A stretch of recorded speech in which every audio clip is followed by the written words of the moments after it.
Hi తెలుగుమిత్రులకు స్వాగతం. Market ఈరోజు చక్కగా ఓపెనింగ్ నుంచి ట్రెండ్ డే ఓపెనింగ్ నుంచి పైకే మధ్యలో చిన్న కరెక్షన్ రావడానికి ప్రయత్నించింది, కానీ అది ఏమీ సాగలేదు. దీనికి ఏంటంటే మెయిన్గా ఎఫ్ఐఐస్ ఈరోజు కూడా అమ్మారు గట్టిగానే అంటే 1500 కోట్ల దాకా అమ్మారు. బట్ వాళ్ళు అమ్మింది తేలిగ్గా అబ్జర్వ్ చేసేసింది మార్కెట్. ఎందుకంటే డిఐఎస్ఏ దగ్గర 3,000 కోట్లకి కొన్నారు. వాళ్ళు అమ్మింది 1500 కోట్లు, డబుల్ ది క్వాంటిటీ.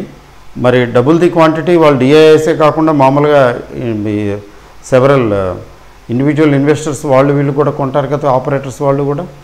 అంటే ఓవరాల్గా మార్కెట్ వీళ్ళు కంటిన్యూస్గా ఎఫ్ఐఐస్ అమ్ముతున్నప్పటికి కూడా ఇది పెరుగుతూనే ఉంది. అంటే పెరుగుతూనే ఉంది, అట్లీస్ట్ పడినివ్వటం లేదు మార్కెట్. పడినివ్వకపోవటానికి కారణాలు మరి రోజు చెప్పుకునేవే. ఐపీఓస్ ఒకటి ఉన్నాయి. ఐపీఓస్ టైంలో జనరల్గా పడినవరు. ఐపీఓస్ లేకపోతే సబ్స్క్రైబ్ అవ్వకపోతే సరిగ్గా ఇది ఇబ్బంది కదా వాళ్ళకి. ఈ నెల యాజ్ ఏ హోల్ తీసుకుంటే ఐపీఓస్ ఉన్నాయి, ఫార్మావి అవి విను. ఆగస్టులో ఐపీఓస్ ఉన్నాయి కాబట్టి ఆగస్టులో పెద్ద ఇప్పుడు మార్కెట్ మనం ఊరికే గెస్ చేయటమే, ప్రెడిక్ట్ చేయటమే. కానీ ఆగస్టు కొద్దిగా క్రుషియల్ మంత్, డేంజరస్ మంత్. అంటే మంచి జరగటానికి చెడు జరగటానికి కూడా పాసిబిలిటీ ఉంది. అంటే క్రుషియల్. కాబట్టి నేనైతే పాజిటివ్గానే చూస్తున్నాను. ఈ ఆగస్టులో ఇన్ని నెలలుగా లేనిది ఈ ఆగస్టులో 16,000 క్రాస్ అయిపోతుందని అవలేలుగా. మరి ఇన్నాళ్ళు కాలేదు కదా, 2 నెలలు 3 నెలల నుంచి 16,000 క్రాస్ అవ్వటం లేదు. సో 16,000 క్రాస్ అయితే ఎప్పుడు క్రాస్ అవుతుందా అని చూస్తున్నాను. ఎందుకంటే 16,000 క్రాస్ అయితే ఆ తర్వాత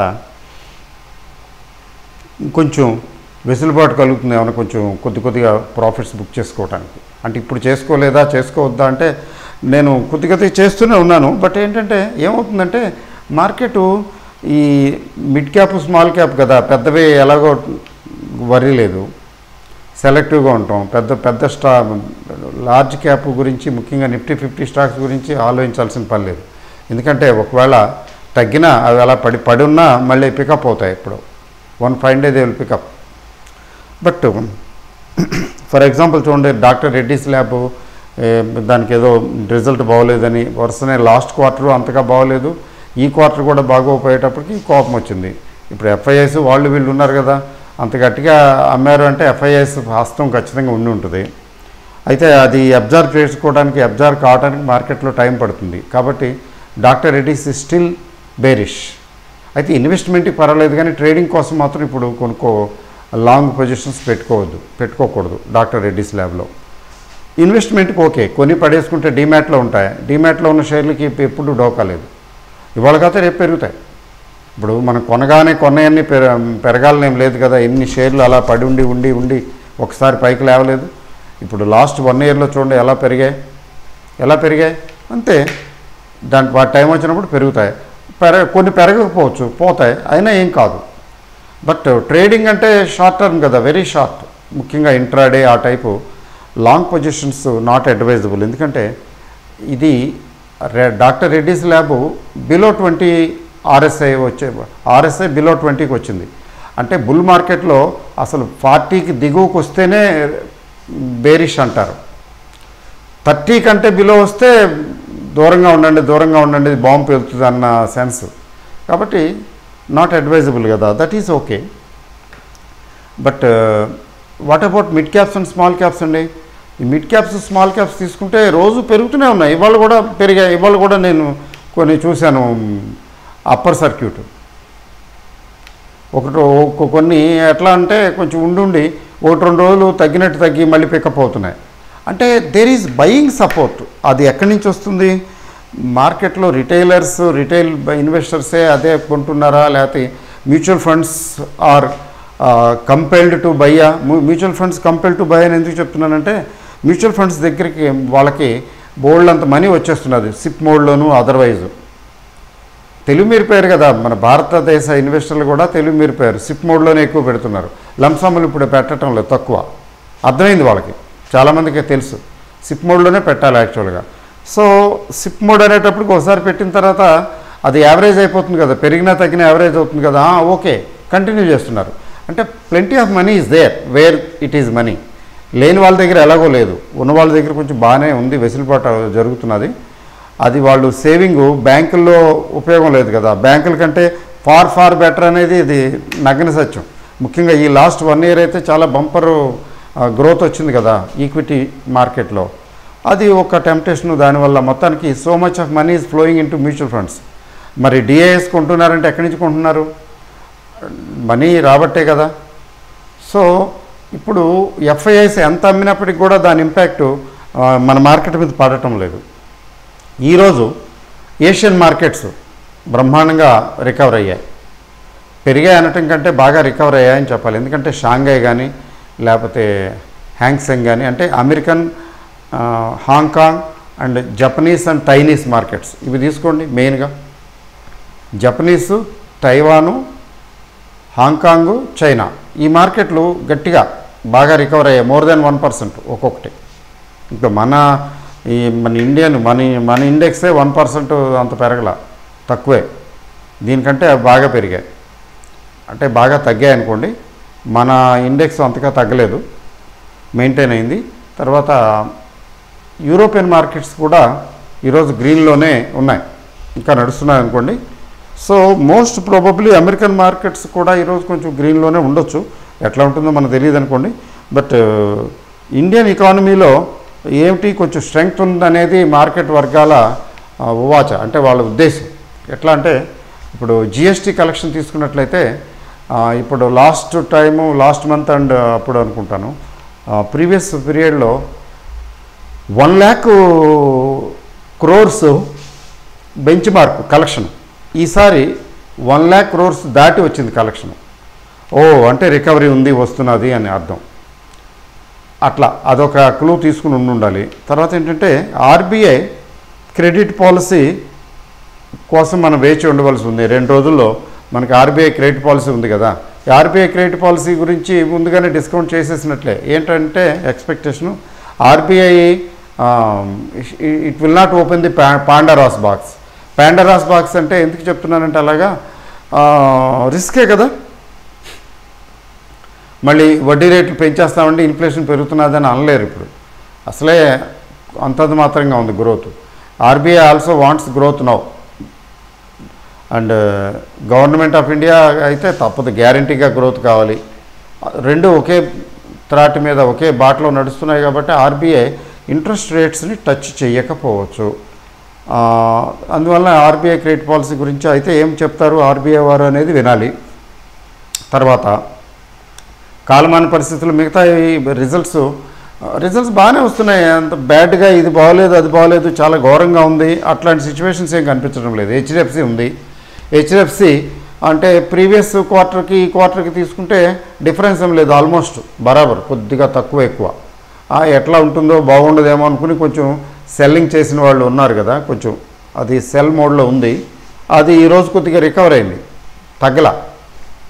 రిజల్ట్ ఏమీ అద్భుతంగా ఏమి లేదు, కానీ అక్కడ షార్ట్ సెల్లింగ్ చేసిన వాళ్ళు ఉండుంటారు, అందుకని రికవర్ అయింది. మరి యూపీఎల్ తీసుకోండి. UPL result is very good.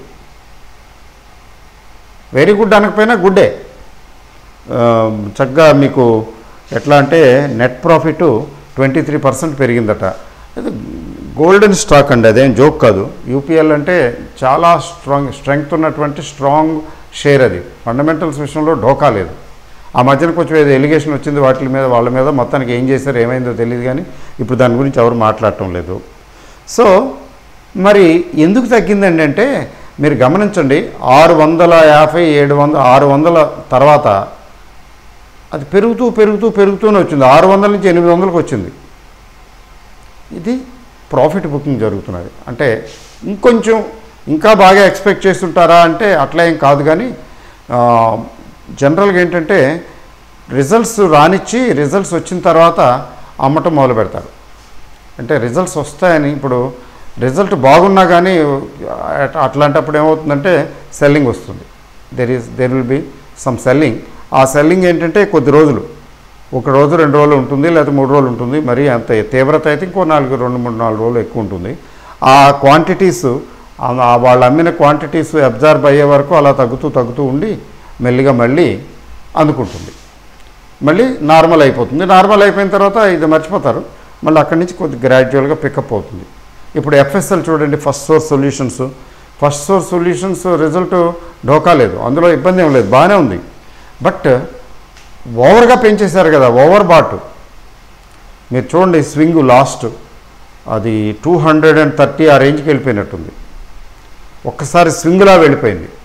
ఆ స్వింగ్లా వెళ్ళిపోయినప్పుడు ఏమవుతుందంటే అక్కడి నుంచి ఆ పొంగు అంటే పాల పొంగులాగా వస్తుంది. ఆ పాల పొంగు ఏమవుతుంది, ఒక్కసారి డౌన్ అవుతుంది. అట్లా పాల పొంగులా ఉంటుంది. ఆ స్వింగ్ అనేది పాల పొంగుతోటి, పొంగిన పాలతోటి కంపేర్ చేయొచ్చు.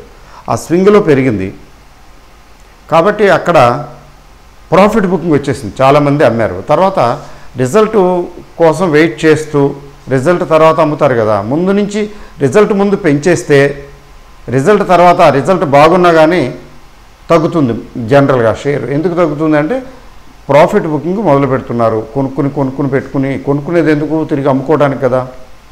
అందులో పెద్ద ఆపరేటర్స్ ఏంటంటే ఫటాఫట్ వారం రోజుల్లో 10 రోజుల్లో 4 రోజుల్లో అయిపోవాలి, అటో ఇటో అట్లా ఉంటారు. అదొక కారణం. అందువల్ల ఏంటంటే రిజల్ట్స్ బాగున్నా కానీ మార్కెట్ ఈ పర్టికులర్ షేర్ ఎందుకు తగ్గిందండి అంటారు కొంతమంది. అదేం కాదు, ఆల్రెడీ ముందు నుంచి కొన్ని ఉంటే ఓవర్ బాట్ కండిషన్స్లో ఉంటే అప్పుడు రిజల్ట్ బాగున్నా కానీ పడేస్తారు. ఓవర్సోల్డ్ పొజిషన్లో ఉంటే రిజల్ట్ అంతగా బాగోకపోయినా మళ్ళీ అక్కడ పెరుగుతుంది. అంటే ఏంటి, ఇప్పుడు హెచ్డిఎఫ్సి చూడండి, గొప్పగా ఏం లేదు రిజల్ట్, ఓకే బాగానే ఉంది, మరి కొంచెం పికప్ అయింది కానీ తగ్గలేదుగా. చూడండి, ఇఫ్ ఐఎమ్ నాట్ రాంగ్ అట్లా అవుతుందన్నమాట. రిజల్ట్ బాగోకపోయినా పెరగటం, రిజల్ట్ బాగున్నా తగ్గటం, ఇది ఆనవాయితీ మామూలే. అంటే ఏంటంటే ఆ పర్టికులర్ స్టాక్లో ఆ స్టాక్ ఓవర్ బాట్ జోన్లో ఉందా, ఓవర్ సోల్డ్ జోన్లో ఉందా అనే దాన్ని బట్టి దాని రిజల్ట్ వస్తుంది, అది రిజల్ట్ తర్వాత. అందువల్ల ఏంటంటే nothing to worry about these things, but results as a whole okay. What is not okay is the impending or you can say imminent, ఇలాంటి నెగిటివ్ వర్డ్ వాడకూడదేమో కానీ imminent threat of third wave, it is lurking around అని కొంతమంది భయపెడుతున్నారు. అంటే ఇప్పుడు America తీసుకోండి. నేను మా ఫ్రెండు, వాడు మా క్లాస్మేటు, ఏదో మాట సందర్భంలో మాట్లాడుతుంటే అమెరికాలో 1,00,000 కేసులు వచ్చాయిరా ఒక్కరోజులో, మనం ఏంటి ఇక్కడ ఏముంటుందో ఏమవుద్దో, ఇక్కడ ఎప్పుడు వస్తుందో తెలియదు, జాగ్రత్తగా ఉండాలి కాబట్టి అంటున్నాడు. ఇప్పటి నుంచి ఊరికే బెంగ పెట్టుకోమాకు, భయపడమాకు అని చెప్పాను అనుకోండి. అంటే అమెరికాలో 1,00,000 కేసులు అంట ఒక రోజులో. యూరోప్ ఎలాగో reeling under all these things, లాక్డౌన్లని అవన్నీ వాళ్ళు ఎప్పటి నుంచో పడుతున్నారు. యూరోప్ వాళ్ళు చాలా కాలంగా ఈ థర్డ్ వేవ్ ఆ వేవ్ ఈ వేవ్ అని పడుతూనే ఉన్నారు. ఇప్పుడు చైనా కూడానట, చైనాలో కూడా ఈ థర్డ్ వేవ్ కొద్దిగా డెల్టా ఏదో అంటున్నారు కదా వేరియంట్, కొద్దిగా ఇబ్బంది పెడుతున్నదని న్యూస్. చైనా న్యూస్ జనరల్గా బయటికి రాదనుకోండి, బట్ ఇట్ ఈస్ దేర్. ఇప్పుడు జపాన్ని ఇబ్బంది పెట్టింది, రష్యాని ఇబ్బంది పెట్టలేదు. ఎవరిని వదిలిపెట్టింది? థర్డ్ వేవ్ ఎవరిని వదిలిపెట్టలా. ఇప్పుడు ఇండియాలో మాత్రం థర్డ్ వేవ్ ఉంది, ప్రవేశించింది, నడుస్తున్నది, రకరకాలుగా చెప్తున్నారు అనుకోండి. బట్ ఇండియాలో అక్కడ సిగ్నిఫికెంట్గా కన్సిడరబుల్గా కనిపించడం లేదు. అయితే రాదా, ఇట్లానే ఉంటుందా, ఏదో వస్తే కొద్దిగా వచ్చినట్టు వచ్చి నార్మల్ అయిపోతుందా? ఈ ప్రశ్నలకి సమాధానం ఎవరి దగ్గర లేదు, ఊహాగానాలే కదా ప్రతివిను. అందువల్ల ఏంటంటే ఈసారి మళ్ళీ థర్డ్ వేవ్ వచ్చి మళ్ళీ లాక్డౌన్లు మొదలు పెడితే థర్డ్ టైం మార్కెట్ ఏమైనా రియాక్ట్ అవుతుందా అవ్వదా, అసలు ఇది మనకి అంతు చిక్కని విషయం. చూడటమే ఎలా ఉంటుందో. ఇప్పుడు మనం చేయగలిగిందల్లా ఏంటంటే కంపెనీలు రిజల్ట్స్ పెర్ఫార్మెన్స్ చూసుకొని, ముఖ్యంగా సెక్టర్స్ చూసుకుని మంచి గ్రోత్ పాసిబిలిటీస్ ఉన్న సెక్టర్స్కి ఏంటంటే తక్కువ, అలా కాకుండా ఈ సెక్టరా సరే చూద్దాంలే, అంత ఏం లేదు, తొందర ఏం లేదు, ఇబ్బంది ఇదేం లేదు అనుకున్నది కొంచెం ఎక్కువగా, ఈ గ్రోత్ ఉంటుంది ఈ సెక్టర్లో అనుకున్నవేమో తక్కువగా అమ్ముకోవాలి. ఇప్పుడు 16,000 ఎంత దూరం, చాలా దగ్గరలో ఉంది. ఇప్పుడు ఇవాళ వీచినట్టు గాలి రేపు కానీ ఎల్లుండి కానీ వీస్తే అయిపోయినట్టే. 16,000గా చెప్ప పెట్టకుండా వచ్చేస్తుంది 16,000. రాకపోతే మళ్ళీ వెనక్కి వెళ్తే ఓకే, కథా కమామేషు కథ సరా మామూలే. ఎందుకంటే ఇన్నిసార్లుగా 4 సార్లు 5 సార్లు ఇప్పుడు అక్కడ దాకా వచ్చి వెళ్ళిపోయింది. 900కి టచ్ అవుతుంటే కొట్టిపారేశారు. మరి ఈసారి మరి ఐపీఓస్ ఉన్నాయి, తర్వాత ఏంటి జరుగుతుందో చూద్దాము. But it is very much near by. 16,000 దగ్గరగా ఉంది. తర్వాత కరోనా వైరస్ థర్డ్ వేవ్ వగేరాల గురించి అయితే ఏమీ ఊహాగానాలే. ఇప్పుడు కేరళలో బాగానే పెరుగుతున్నాయి కేసులు అంటున్నారు, వస్తున్నాయి అంటున్నారు. మరి ఒడిస్సా అంటున్నారు. మరి మహారాష్ట్ర ఎప్పుడు ముప్పే. మహారాష్ట్ర ఎప్పుడు వల్నరబులే. ఎందుకనో అంటే ఫారినర్స్ మూవ్మెంట్ అది ఎక్కువ ఉంటుంది కదా, ట్రావెలింగ్, యూరోపియన్స్ వాళ్ళు. బట్ అది మార్కెట్ డిస్కౌంట్ చేసేసిందా, అది పట్టించుకోదా, లేదా ఈసారి పట్టించుకుంటుందా, ఇవన్నీ మనం వేచి చూడవలసిందే. But there is no immediate threat. మార్కెట్కి ఇమ్మీడియట్గా ఎలాంటి థ్రెట్ లేదు. సడన్గా ఏదో అయిపోయి పడిపోయి ఒక 500 పాయింట్లు 1000 పాయింట్లు సడన్గా పడేసే పరిస్థితుల్లో లేరు. మార్కెట్ అలా లేదు. మార్కెట్ అలా లేదు కాబట్టి రెస్ట్ ఎష్యూర్డ్, కొంచెం ధైర్యంగానే ఉండొచ్చు. కొద్దిగా తాపీగా కొద్దిగా అమ్ముకుని వెళ్ళటమే. ఇప్పుడు 16,000 రాగానే నేను చూస్తున్నాను, లిస్టు చూస్తున్నాను ఏమేమి ఉన్నాయి నా దగ్గర. కొన్ని ఇంకొంచెం అమ్ముకోవడానికి లిక్విడిటీ కదా, కొంచెం అమ్మితే ఏమవుతుంది, డబ్బులు చేతికి వస్తాయి, డబ్బులు చేతికి వస్తాయి. చూస్తాం ఓపిక్గా. సో 16,000 క్రాస్ అయితే ఆ రకమైన యుఫోరియా 16,000 క్రాస్ అయిన తర్వాత జనరల్గా ఇంకొంచెం ఆ యుఫోరియా కంటిన్యూ అయ్యే అవకాశం ఉంది. 16,000 దగ్గర కొద్దిగా షార్ట్ కవరింగ్ వచ్చేస్తుంది, జనరల్గా రావాలి. అయితే మరి ఎఫ్ఐఐస్ 16,000కి చూసి అక్కడి నుంచి మళ్ళీ తిరిగి కొట్టడం మొదలు పెడితే మళ్ళీ కొద్దిగా వెనక్కి వస్తుంది. వచ్చినంత మాత్రాన మళ్ళీ అక్కడ ఆపుతారని ఏం లేదు. మళ్ళీ వచ్చినా మళ్ళీ వీళ్ళు తిరగొట్టేస్తారు. ఎందుకంటే ఫుట్బాల్ గేమ్లా ఉంది కదా మార్కెట్ అంటే. ఫుట్బాల్ గేమే, వాళ్ళు అటు కొడతారు, వీళ్ళు ఇటు కొడతారు. ఇవన్నీ ఊహాగానాలు, వద్దు, మనం ఊహించొద్దు. 16,000 క్రాస్ అయినప్పుడు కొంచెం ప్రాఫిట్స్ బుక్ చేసుకుంటంలో తప్పలేదు. కొద్దిగానే ప్రాఫిట్స్ బుక్ చేసుకుంటూ వెళ్తాం. ఎందుకంటే మొత్తం అంతా అమ్మాల్సింది కానీ అట్లాంటి పరిస్థితి లేదు కదా, అవసరమే లేదు కదా. బుల్ మార్కెట్లో ఉన్నాం కదా మనం, అది విషయం. ఓకే అండి, అది మొత్తానికి we are in bull market and we are enjoying. Last but not least ఇంకొక విషయం, ఈ మధ్యన చూస్తున్నాను లాస్ట్ 2-3 ట్రేడింగ్ సెషన్స్ అంతకుముందు కూడాను, ఈ మార్కెట్ బ్రెడ్త్ అంటే బిఎస్సి లెవెల్లో తీసుకుంటున్నాను. ఎక్కువ షేర్లు ట్రేడ్ అవుతాయి కదా బిఎస్సిలో.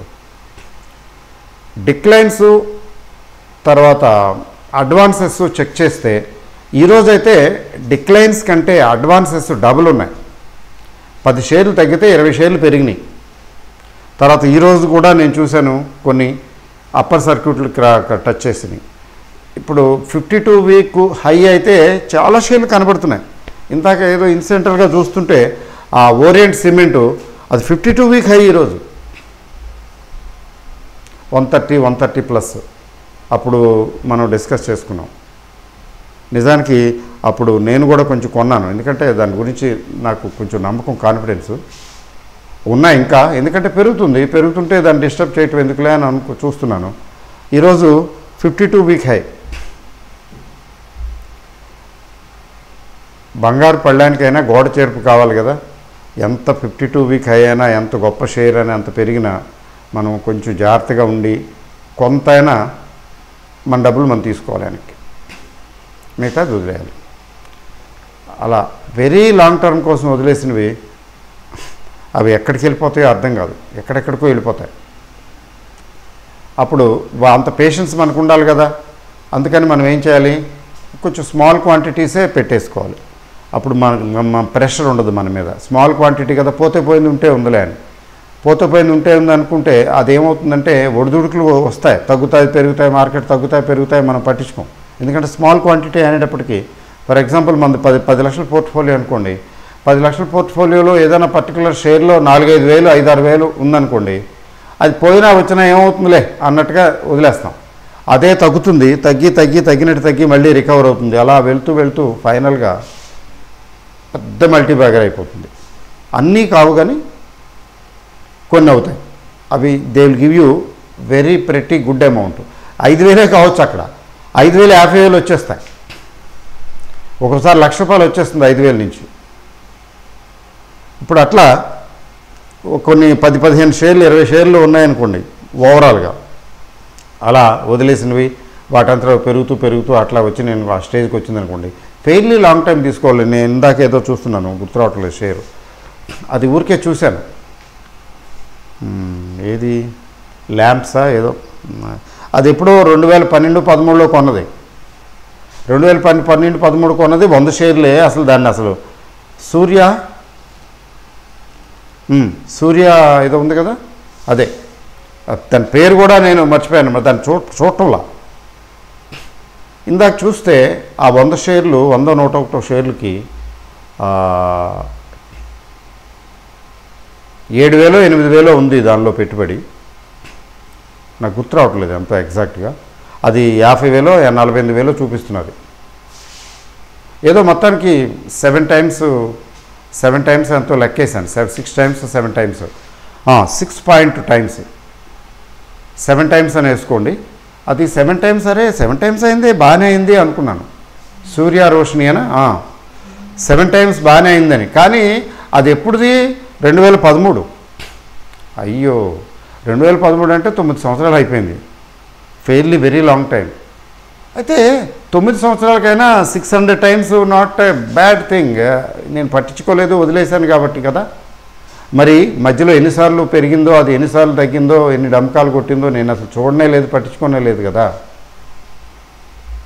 అలా పట్టించుకోకుండా ఉంటే కొంచెం ఫండమెంటల్స్ బాగున్న కంపెనీలు, అది చాలాసార్లు బాగా డుమ్మా కొట్టు ఉంటుంది, చాలా తగ్గి ఉంటుంది, ఏదో అయి ఉంటుంది. ఏమేమైందో నేను చూడలేదు, దాన్ని పట్టించుకోలేదు కదా. Now it is showing. ఎప్పుడన్నా కొంచెం దానికి ఇది వచ్చినప్పుడు, మంచి ఇది వచ్చినప్పుడు సడన్గా ఏముంది, ఇంకో 30%-40% మళ్ళీ పెరిగింది అనుకోండి, 10 టైమ్స్ అయిపోతుంది. అది నేను సూర్య రోషిని, నేను అసలు ఎందుకనో ఉన్నలే, నేను ఎందుకు అంత 100 షేర్లకి ఏముందిలే అన్నట్టుగా తీసేశాను, వదిలేశాను దాన్ని. అట్లా ఉంటుంది. చిన్న క్వాంటిటీలు అలా వదిలేసి పట్టించుకోకుండా ఉంటే వాటిలో కొన్ని పెద్ద మల్టీ బ్యాగర్స్ అయిపోతాయి. అన్నీ అవో కొన్ని. ఇంకోటి ఫర్ ఎగ్జాంపుల్ పోకర్ణ అని ఒకటి ఉంది, చిన్న కంపెనీ. ఈ పోకర్ణ ఒక స్టేజ్లో 2019లో అనుకుంటాను ఆ లోవర్ సర్క్యూట్ కూడా వెళ్ళింది. ఒక్కరోజు 2 రోజుల్లో ₹100 ఎంత వచ్చింది. అది 200, 150, 200 రేంజ్లో, 170, బహుశా ఆ రేంజ్లో 200, 150 రేంజ్లో అది డిస్కస్ చేయడం జరిగింది. ఎంబీఎస్ వారికి తెలుసు ఆ విషయం. సరే సడన్గా కొంతమంది ఫోన్లు కూడా చేశారు, సార్ ఇది లోవర్ సర్క్యూట్ అయిపోయిందా, అసలు ఒకటి కూడా జీరో అవటం లేదు అని అనుకుంటున్నాము, అది జీరో అయిపోతుందా అన్నట్టుగా. అంటే లోవర్ సర్క్యూట్ అలా ఏదైనా అవుతుందేమో అని ఆ భయం ఉంటుంది కదా. బట్ ఫండమెంటల్స్ చెక్ చూసుకునే చేస్తాం కదా. అయినప్పటికీ కూడా అయోట్ ఆఫ్ డౌట్ ఉండనే ఉంటుంది. ఏమో మన చేతిలో ఉందా, ఎప్పుడు ఏం జరుగుతుందో తెలియదు. మేనేజ్మెంట్ మనం చూడొచ్చామా, మన చుట్టమా, మన బాబాయా, తమ్ముడా, అన్నయ్య కాదు కదా. అయితే ఆ పోకర్న అలా ఉంటూ మెల్లిగా పికప్ అవుతూ మొత్తానికి బాగానే పికప్ అయింది. మొన్న కరోనా టైంలో అన్నీ ఎఫెక్ట్ అయింది, ఇది ఎఫెక్ట్ అయింది అనుకోండి. బట్ ఇప్పుడు నేను చూస్తున్నాను ఆశ్చర్యం, ఇవాళ 13% ఏమో పెరిగినట్టుంది, 13-14% పెరిగింది. అప్పర్ సర్క్యూట్ కాదనుకుంటాను, 20 అనుకుంటా అప్పర్ సర్క్యూట్. 400+ అండి, 500 దగ్గరలో ఉంది. 150 ఆ రేంజ్లో చాలా కాలం ఉంది. ఎంతకాలం అంటే చెప్పక్కర్లేదు. ఏంటిది కదలటం లేదు, ఏంటిది పెరగటం లేదు అనిపించే అంత ఘోరంగా. ఇంకొకటి ఈరోజే చూశాను నేను, ఫ్లూడోమేట్ అనుకుంటా. చూస్తే దాని హిస్టరీ చూస్తున్నాను. ఎప్పుడో 500 దగ్గర కొన్నాను. ఫ్లూడోమేటా, టెక్నోక్రాఫ్ట్, రెండిట్లో ఏదో ఒకటి అయి ఉంటుంది, చిన్న కంపెనీ, రెండిట్లో ఏదో ఒకటి, ఫ్లూడోమేట్ ఆర్ టెక్నోక్రాఫ్ట్, గుర్తు రావడం లేదు. కొంటే అది ఘోరం అయిపోయింది. తర్వాత 500 దగ్గర 500 పైచీలు కొన్నది ఒక్కసారి మాత్రం 300 చిల్లర దగ్గర యావరేజ్ చేసి దండం పెట్టేశాను.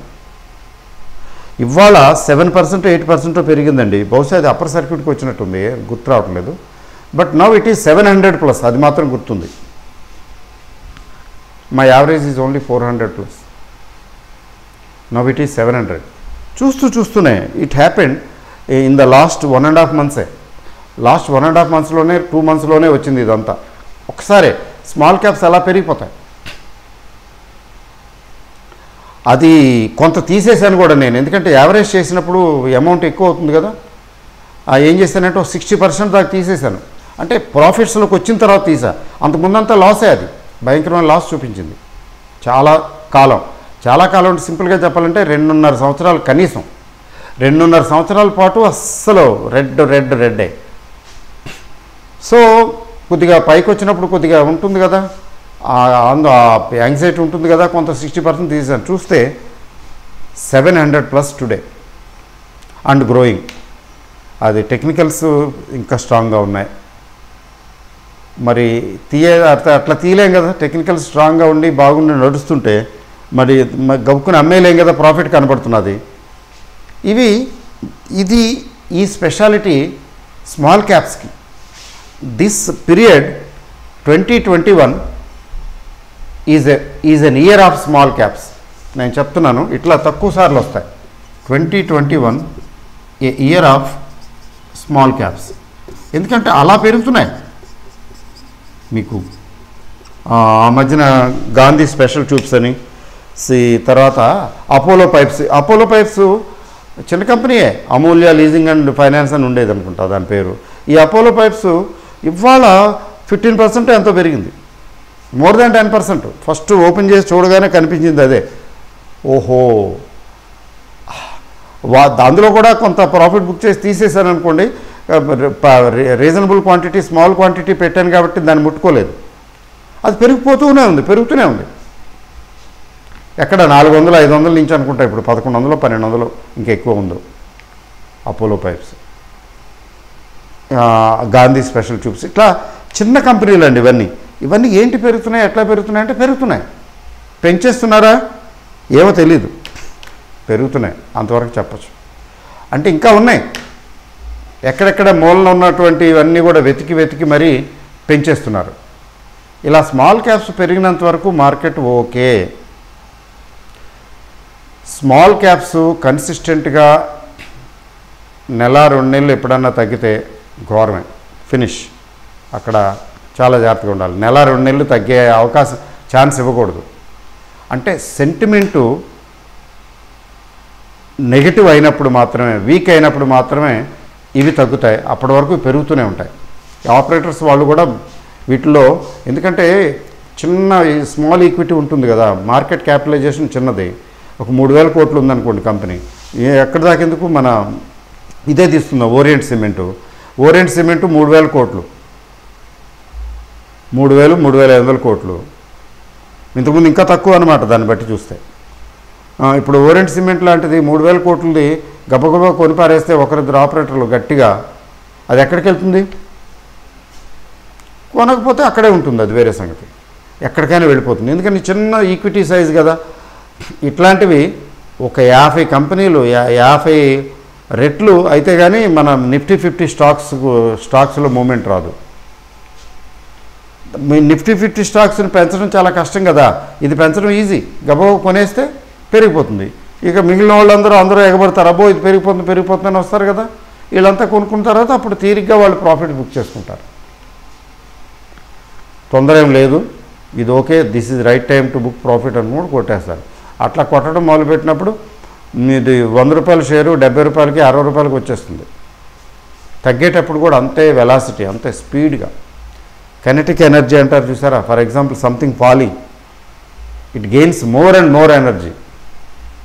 ఎందుకంటే ఎర్త్ వైపు వెళ్తున్నది కదా, అది moving towards earth, gravitational pull ఉంటుంది కదా. ఈ స్మాల్ క్యాప్స్కి ఉన్నటువంటి విశేషం.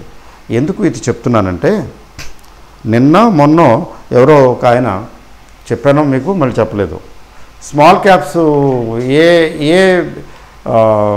ఎందులో ఇన్వెస్ట్ చేయొచ్చని 3-4 ఆప్షన్స్, ఆబ్జెక్టివ్ టైప్ క్వశ్చన్స్ అడిగాడు. ఏ, బి, యాక్సిస్ బ్యాంకులో కొనాలా, కోటక్లో కొనాలా, ఇంకే కొనాలా, 3 మ్యూచువల్ ఫండ్స్ 4 చెప్పి ఆబ్జెక్టివ్ మల్టిపుల్ చాయిస్ క్వశ్చనే ఇచ్చాడు. ఈ వేటిలో పెట్టమంటారండి స్మాల్ క్యాప్ ఫండ్ అని. నేను అన్నాను, మల్టిపుల్ చాయిస్ క్వశ్చన్ అడిగావు, అసలు నువ్వు అడగాల్సిన క్వశ్చన్ ఏంటంటే స్మాల్ క్యాప్ ఫండ్స్లో పెట్టాలా వద్దా అని అడగాలి. నువ్వు అడుగుంటే దానికే చెప్పుండేవాడిని సమాధానం. అంటే స్మాల్ క్యాప్స్ ఫండ్లో పెట్టాలన్నది నువ్వు డిసైడ్ చేసేసుకుని పెడితే వీటిలో ఎందులో పెట్టాలనేది అడుగుతున్నావు. నన్ను అడిగితే స్మాల్ క్యాప్స్ ఫండ్స్లో ఇప్పుడు పెట్టక్కర్లేదని చెప్తున్నాను అని చెప్పా. నేనే క్వశ్చన్ తయారు చేసి ఆ క్వశ్చన్కి ఆన్సర్ ఇచ్చేసా. ఏమండి అంటే, ఇంత పెరిగాక ఇప్పుడు ఎందుకయ్యా స్మాల్ క్యాప్స్? రేపొద్దున స్మాల్ క్యాప్స్ పడటం మొదలుపెట్టినాయి అనుకో, నువ్వు నీ ఎన్ఏవి ఎక్కడ ఉంటుంది? రెడ్లో ఉంటుంది. 30%, 40% మీలో కొంతమంది చూసే ఉంటారు. స్మాల్ క్యాప్స్లో పెట్టి మ్యూచువల్ ఫండ్లో పెట్టి 40% రెడ్లో ఉందండి. మ్యూచువల్ ఫండ్లో పెడితే మన పోర్ట్ఫోలియో 40% విశేషం ఉంది మనం చూస్తాం. కానీ మ్యూచువల్ ఫండ్స్ వాళ్ళు పెట్టినా కానీ 40% రెడ్లోకి వెళ్తే ఏంటి పరిస్థితి? అంటే వాళ్ళకి తెలియలేదా? అంత ఇన్ఎఫిషియెంట్ వాళ్ళు? అదేం కాదు, పడిపోయేటప్పుడు అలా పడిపోతాయి. నేను అన్నాను, స్మాల్ క్యాప్స్ ఫండ్లో ఎందుకు బాబు ఇన్వెస్ట్ చేయటం, వెయిట్ చెయ్యి. సిప్లో పెడతానండి అన్నాడు. సిప్లోనైనా స్మాల్ క్యాప్ ఎందుకు నాయనా, ఇంకేదైనా పెట్టుకో అని చెప్పాను. Sip okay, any time is okay, any time is a good time in SIP mode. But అయినా కానీ వెళ్ళి స్మాల్ క్యాప్లు ఇప్పుడు ఎందుకు? ఒక 6 నెలల కిందటో 8 నెలల కిందటో అయితే ఓకే. ఎలా పెరుగుతున్నాయి? నేను ఇప్పుడు చెప్పాను కదా చిన్న ఎగ్జాంపుల్. నిన్న మొన్నటి వరకు నెల 15 రోజులు 2 నెలల కిందట ఏంటో నేల మట్టం అయ్యి ఆ నేలకు ఆనుకుని అతుక్కుని ఉన్న షేర్లు ఒక్కసారి స్కై రైజింగ్. నెల 15 రోజుల్లోనే 30%, 50% అలా పెరిగిపోతున్నాయి. మీ దగ్గర ఉన్న షేర్లు కూడా మీరు చూసే ఉంటారు. మరి అట్లా పెరిగినప్పుడు ఎక్కడో చోట గండి పడుతుంది కదా, బ్రేక్ వస్తుంది కదా. అందుకని స్మాల్ క్యాప్స్లో ఇక మీదట స్మాల్ క్యాప్స్ కానీ మీరు కొనదలుచుకుంటే do it with a lot of caution and homework. చాలా హోంవర్క్, కాషను తీసుకుని, హిస్టరీ తీసుకుని, ఎక్కడి నుంచి ఎంత పెరిగింది, దీని పరిస్థితి ఏంటి, మేనేజ్మెంట్ ఏంటి అన్నీ చూసుకుని, అది కూడా లిమిటెడ్ అమౌంట్ పెట్టాలి. అప్పుడు ఆ మధ్యన ఎవరో ఒక అబ్బాయి ట్రైడెంట్ లిమిటెడ్లోని ఒక 5 లక్షలు పెడితే ఎలా ఉంటుందండి అన్నాడు. మెసేజ్ పెట్టాడు నాకు. అది మా ఎంబీఎస్ స్టాక్. అది ఇంతకుముందు డిస్కస్ చేశాను కదా చాలాసార్లు, అందుకని దాని డీటెయిల్స్ అక్కర్లేదు, పాత వీడియోలో చెప్పాను. ఓకే, 3 times ఆ అబ్బాయి చెప్పినప్పుడు, ఆ అబ్బాయి ప్రపోజల్ ఇచ్చినప్పుడు 15 రూపాయలు ఉంది. అది నిజం చెప్పాలంటే 9 నుంచి 16కి వెళ్ళింది, 16-17కి. సరే 15 రూపాయలు ఉంది. నేను ఏం చెప్పానంటే, distribute your investment at least in 5 stocks అని చెప్పా. ఒక్క స్టాక్లో పెట్టొద్దు నాయన, don't put all eggs in 1 basket అంటారు కదా. ఇప్పుడు ట్రైడెంట్ మంచిదే. ఇప్పుడు అబ్బాయి చెప్పిన తర్వాత ఇప్పుడు 1/3 పెరిగిపోయింది. 15 రూపాయల దగ్గర చెప్పాడు, ఇప్పుడు 20 అయిపోయింది. ఇంకా 20 దగ్గర ఇంకా బుల్లిష్గా ఉంది అది. కానీ అది శాస్త్ర విరుద్ధం. 5 లక్షలు అంత చిన్న కంపెనీ, పైగా చాలా చిన్న కంపెనీ, సడన్గా ఏదైనా అయితే నీ పరిస్థితి ఏంటి? ఇదేమన్నా ఫిక్స్డ్ డిపాజిట్ కనుక నా గ్యారంటీ బ్యాంకు వాడు వెళ్తే ఇచ్చేస్తాడు అనుకోవడానికి. చిన్న కంపెనీల్లో పెద్ద అమౌంట్లు ఎప్పుడూ పెట్టకూడదు. గొప్ప కావచ్చు, గొప్పగా వెళ్ళొచ్చు. 136 రూపాయలకు కొన్న విశాఖ ఇండస్ట్రీస్ 850 రూపాయలు ఉంది వాళ్ళ. చాలా వరకు అమ్మేశానండి, 80% పైన అమ్మేశాను. ఉన్నది చాలా తక్కువ కాబట్టి వదిలేశాను, టెంప్టేషన్ లేదు. అలా చూస్తూ ఉన్నాను. 600 నిన్న మొన్నటి వరకు 500, 600కి వచ్చింది. 700కి వచ్చిన తర్వాత తీసేస్తే భలే ప్రాఫిట్ వస్తుందే, చాలా వస్తుందే అనుకున్నాను. కానీ అలా చూస్తూ ఉంటే ఇప్పుడు 800 చిల్లర, 850, 830, 850కి వచ్చింది Visakha industries. Beyond my stretch of imagination. 136, 135 దగ్గర కొన్నది. అంటే కరోనా టైంలో ఏదో శాంపిల్కి కొద్దిగా ఉన్నాను, చాలా ఏం కొనలేదు. కరోనా టైంలో భయం కదా, అమ్ముకునే మూడ్లో చాలా అమ్ముకున్నాను కూడా. ఆ మాటకు వస్తే లాసులు బుక్ చేశాను. To err is human. మనకు తెలుసా కరోనా పరిస్థితి అలాంటిది. నా దగ్గర 2000 పైన ఉండే ఎఫ్ఎస్ఎల్ అమ్మలేదు అనుకుంటానండి. ఒక అకౌంట్లో ఎఫ్ఎస్ఎల్ అమ్మాను, కానీ తర్వాత ఇంకో అకౌంట్లో ఎఫ్ఎస్ఎల్ లోలో కొనుక్కున్నాను. బట్ అట్లా మనకు తెలుసా? చూడండి, అది మనం దాన్ని ఎప్పుడు టచ్ చేయకుండా ఉంటామంటే అది రీజనబుల్లీ స్మాల్ క్వాంటిటీ అయితే టచ్ చేయం. ఆ టచ్ చేయనివి వాటిలో కొన్ని పేలిపోతాయి, ఆకాశానికి వెళ్ళిపోతాయి. విశాఖ ఇండస్ట్రీస్ లాగా వాటిలాగా. శక్తి పంప్స్ విషయంలో అదే జరిగింది. చిన్న అమౌంట్ పట్టించుకోలేదు, వదిలేశాను. చూస్తూ 6 నెలలు కూడా 5 నెలలు, 5 నెలల్లో 3 times ఎంత అయింది. గాడ్స్ బ్లెస్సింగ్ అంతే, మన గొప్పతనం ఏం కాదు. చిన్న క్వాంటిటీ కాబట్టి వదిలేశాను, కాబట్టి అది పెరగవలసి ఉంది, పెరిగింది. పడిపోయింటే పోయిందని వదిలేసి ఉండేవాడిని. దానికి కూడా ప్రిపేర్ అయిపోవాలి కదా. అందుకని ఏంటంటే నేను చెప్పేది ఫైనల్ కంక్లూజన్ ఏంటంటే స్మాల్ క్యాప్స్ విషయంలో ఇప్పుడు ఈ స్టేజ్లో జాగ్రత్తగా ఉండాలి. ఈ స్టేజ్లో ఏంటంటే స్మాల్ క్యాప్స్లో కొంచెం ప్రాఫిట్స్ బుక్ చేసుకునే మోడ్లో ఉండాలి. ఇప్పుడు పోకర్ను కూడా ఇంకా 400+ వచ్చింది, 500-600 రేంజ్కి నేను అనుకుంటున్నాను వస్తుందేమో అని. కానీ ఇట్లాంటప్పుడు అది ఇట్స్ నాట్ వర్త్ బయింగ్. 450 రేంజ్లో కొనుక్కోకూడదు. ఎందుకని ఇక్కడి నుంచి పెరగచ్చు, ఇంకో 150-200 పెరగవచ్చుగా, ఇంకో 150 పాయింట్లు 200 పాయింట్లు పెరగవచ్చు కాక. కానీ ఈ స్టేజ్లో నాట్ వర్త్. ఈ స్టేజ్లో ఇంకా 50-100 పాయింట్లు వస్తే నేను ప్రాఫిట్ బుక్ చేద్దామని అనుకుంటున్నాను. అది గొప్ప షేర్ కావచ్చు, కానీ కొంచెం జాగ్రత్తగా కొన్ని డబ్బులు మనం వెనక్కి తీసేసుకోవాలి. ఎంత గొప్ప షేర్ అయినా ఆ మిగిలిన ఉంటుంది, అంత గొప్పదైతే అది తెచ్చిపెడుతుంది. స్మాల్ క్వాంటిటీ అయితే ఎక్కువ కాలం మనం ధైర్యంగా ఉంచగలుగుతాం, సహనాన్ని కోల్పోము. అది కంక్లూజన్. ఓకే అండి, thank you very much. Good night.